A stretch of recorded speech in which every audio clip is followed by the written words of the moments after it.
Bueno, moi bons días a todos e a todas, gracias por vir.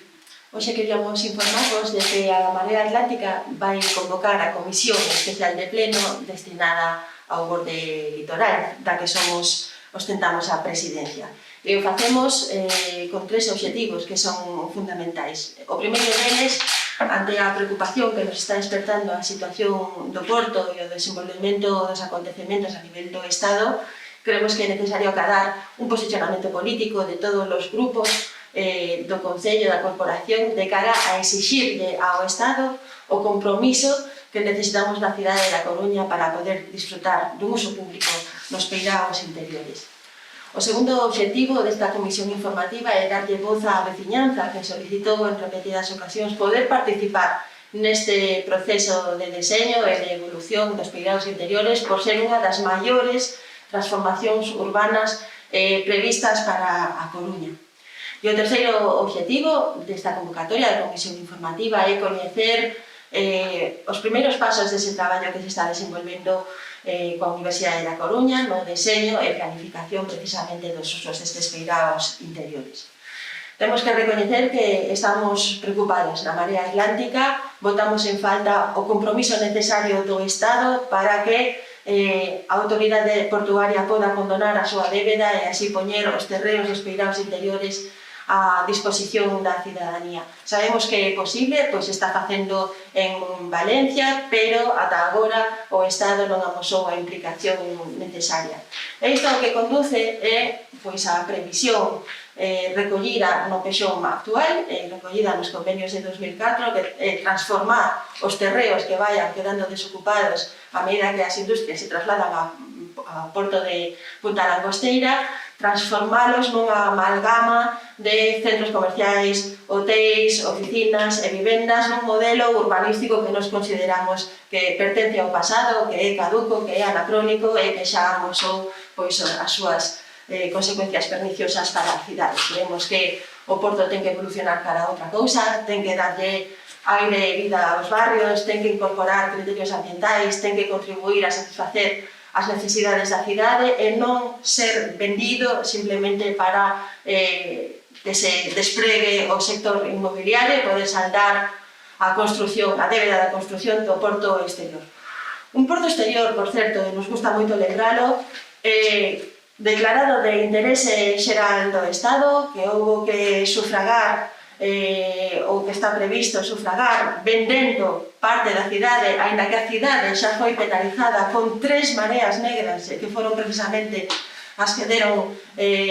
digamos, o pistoletazo de saída para o traslado da dársena cara a outro lugar, e entendemos que o que é posible en Valencia e en Castellón, que é a condonación da débeda portuaria e ao mesmo tempo o financiamento por parte do Estado do tren e a conexión ferroviaria ao porto exterior, ten que selo tamén na cidade da Coruña. É unha das principais demandas que se presentan aos orzamentos xerais do Estado. Sabemos que este día 17 de novembro remata o prazo para presentar emendas parciais e temos que lamentar que na cidade da Coruña non se celebrara ese pleno extraordinario prometido pola alcaldía xa no pleno de outubro para que todos os partidos da corporación alcen esa voz unánime e exixan ao Estado o compromiso necesario coa cidade e de maneira moi especial este que ten que ver co futuro dos peiraos interiores. Non sabemos a que anda a alcaldía neste momento, nos tememos que a outras cuestións que ten que resolver de maneira doméstica no seo do seu partido e aquí utilizar o goberno e utilizar a corporación para buscar os intereses da cidade e alzar ao Estado esa exixencia xusta de implicación nesta cuestión tan importante.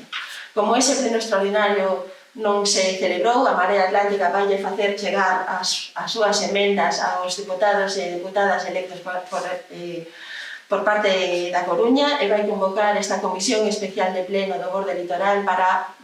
propoñer este posicionamento unánime de todos os grupos sobre cuestións que entendemos que xa están consensuadas. En primeiro lugar, a condonación da débeda da autoridade portuaria. En segundo lugar, o financiamento da conexión ferroviaria ao punto Langosteira. E en terceiro lugar, a necesidade de que o futuro, o uso e a xestión destes peiraos interiores que vayan quedando desocupados sexa pública. É necesario adoptar esta iniciativa, é necesario agora mesmo poñer todas as forzas neste asunto, é un momento crítico, exiximos ao goberno local e especialmente á alcaldía a que se dedique a defender os intereses da cidade e que deixe cuestións internas para outros ámbitos e para outros momentos. Pola nosa banda, nada máis, agora simplemente disponible Para as cosas vosas sería preguntas. esa comisión especial de pleno. Estamos falando xa cos partidos para fixar unha data o máis próxima posible no tempo, tendo en conta que hai agora mesmo bastantes comisións planificadas. Estamos buscando a data máis próxima, finais desta semana, principios da seguinte, a máis tardar. Porque falouse, había un compromiso de modificar os convenios, de crear outra comisión, pero de hai tempo e de nada, de nada. Nada máis. A verdade é que, bueno, e este momento dos orzamentos xerais do Estado é absolutamente crítico, porque cando se decide o investimento que nos consideramos condición sine qua non para poder seguir avanzando nese proceso, non, de modificación dos convenios, de transformación urbanística en aras de outra planificación urbana, unha conexión aos barrios, cubrir carencias que ten a Coruña, promover unha economía vinculada co mar, innovadora, economía verde e azul vinculada á pesca, etc. Non? E é o momento de facer isto, pero se a autoridade portuaria se sigue vendo abocada a vender terreos para financiar a construción de Punta la Costeira, todos eses plans van ser imposibles.